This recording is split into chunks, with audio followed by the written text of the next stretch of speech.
जानी है।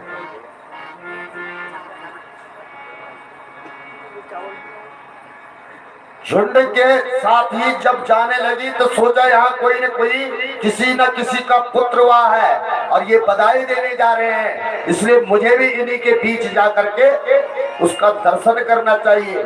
कौन है, क्या है?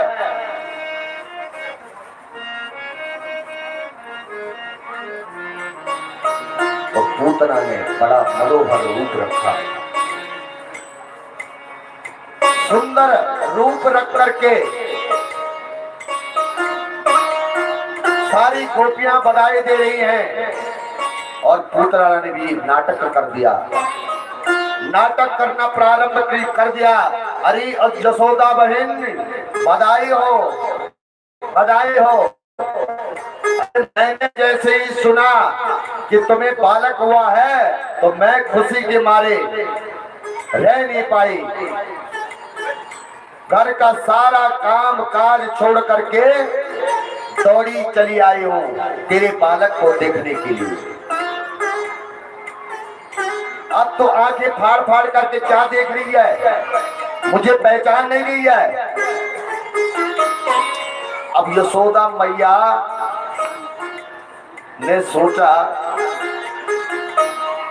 पहचाना तो नहीं, अब पहचाना नहीं तो वह भीड़ में आ रखी है और मुझे कह भी रही है कि तुमने मुझे पहचाना नहीं, मैं तेरे बालक के दर्शन करने के लिए, तेरे बालक को आशीर्वाद देने के लिए पहुंची हूँ। तो यशोदा बहन ने सोचा, यशोदा ने सोचा कि होगी कोई मेरी रिश्तेदार, अगर मैं बीच सभा में उसको ये कहूँ कि तू मेरी कहाँ की बहन है, जो कौन सी रिश्तेदार है, तो बेचारी दूर से आ रही है और बुरा मान जाएगी। तो यशोदा ने कहा कि बहन कोई बात नहीं, सोची तो होगी मेरी कोई चचेरी बहन होगी, फुफेरी बहन होगी, कोई ना कोई होगी। तो कहा कि बहन तो पहले अपने मेरे बालक को आशीर्वाद दे दे, फिर बाद में बात करते हैं।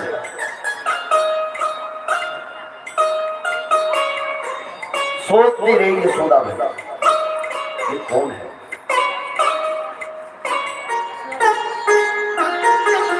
अब जब यशोदा बहन ने कहा कि बहन तो आशीर्वाद दे दे, फिर बाद में बैठेंगे, क्या है कैसा है सब बाद में बात करेंगे।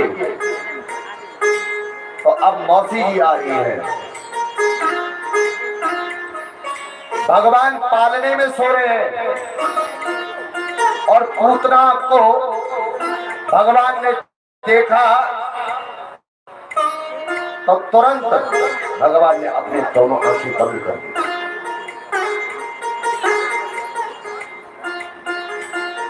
भगवान तो चराचर जगत की आत्मा है, भगवान ये सब जानते हैं कि कौन किस भाव से यहाँ आया है, कौन किस भाव से यहाँ मेरे पास पहुंच चुका है। सारे भाव परम परमात्मा परमेश्वर जानते हैं। लेकिन संतों ने इस बात पे कई बात कही। भगवान ने जैसे पूतना को देखी तो दोनों आंखें बंद कर दी। संत इसलिए कहते हैं कि भगवान ने इसलिए आंखें बंद कर दी कि पूतना अपने स्तनों पे जहर लगा के आई थी और ये जहर पीने का काम तो मेरा है ही नहीं। भगवान ने आंखें बंद करके सोचा कि जहर पीने का काम मेरा नहीं है, इसलिए काम तो मेरे भोलेनाथ का है। तो भगवान ने अपने आंखों को बंद करके भगवान भोलेनाथ का स्मरण किया कि भोलेनाथ किसी संत ने कहा कि भगवान के एक आंख सूर्य, एक आंख चंद्रमा है। तो भगवान सूर्य और चंद्रमा ने अपना रास्ता बंद कर दिया कि ये राक्षसी हम अपने अपने लोक में इसे आने नहीं देंगे। इसलिए भगवान ने आंखों को बंद कर दिया। अब भगवान ने सोचा हम यहां आए थे माखन मिश्री खाने, और माखन मिश्री तो अभी दिखी नहीं है, मौसी जी जहर पिलाने पहले आ गई है।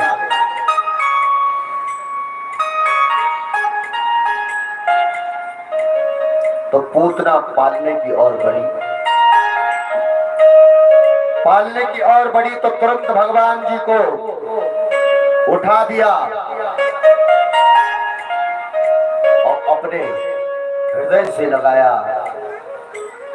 जो ही हृदय से लगाया, अपना दुग्ध पान कराने लग गई पूतना। तो भगवान ने क्या किया कि गाढ़ं कराभ्यं भगवान प्रपेट्यत प्राणे समारोह समन्विते।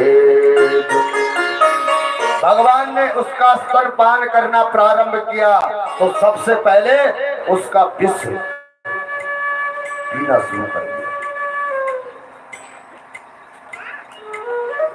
भगवान ने पहले उसका विष पिया, तब दुग्ध का पान किया। जब दुग्ध समाप्त होने लगा तो भगवान ने अब प्राणों को ही पीना प्रारंभ कर दिया। जो प्राण खींचने लगे पूतना के, मर्म स्तरों में भयंकर दर्द होने लग गया। बड़ी भयंकर चित्कार करती हुई, चिल्लाई हुई, मुंचे हे बेटा छोड़ दे, छोड़ दे। भगवान बोले मौसी जी हम पहले तो किसी को पकड़ते नहीं हैं, और जब पकड़ते हैं तो फिर छोड़ते नहीं हैं।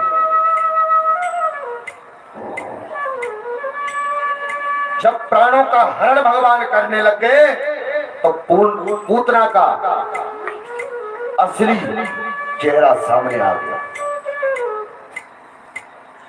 भगवान जब पूतना के प्राणों को हरण करने लग गए तो पूतना का शरीर विराट हो गया।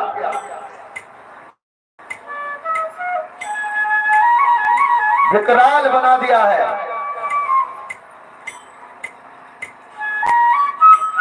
और भगवान ने जैसे ही सारे प्राणों का हरण किया तो पूतना धरती पर गिर पड़ी। इतना शब्द हुआ कि धरती हिल पड़ी। दसों दिशाएं उसकी चित्कार से गूंज उठी। सुखदेव जी बाबा कहते हैं कि परीक्षित पूतना के इतने विशाल शरीर बनाया कि 6 कोस तक के जितने भी वृक्ष थे सब टूट करके चकनाचूर हो गए।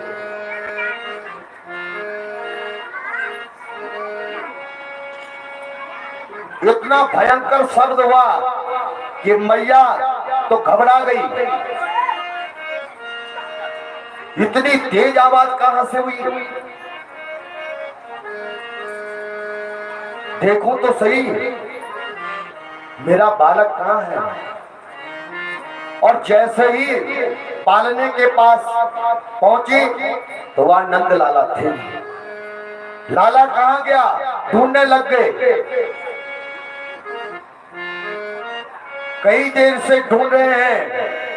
भागे भागे सभी ग्वाल गोपियां घबरा गए कि लाला कहां गया। सब इधर उधर भाग रहे हैं। बाहर जाकर के थोड़ी दूर जाकर के देखा क्या कि पूतना का पर्वता आकार शरीर पड़ा हुआ है और मेरे प्रभु उसके उधर पे क्रीड़ा कर रहे हैं।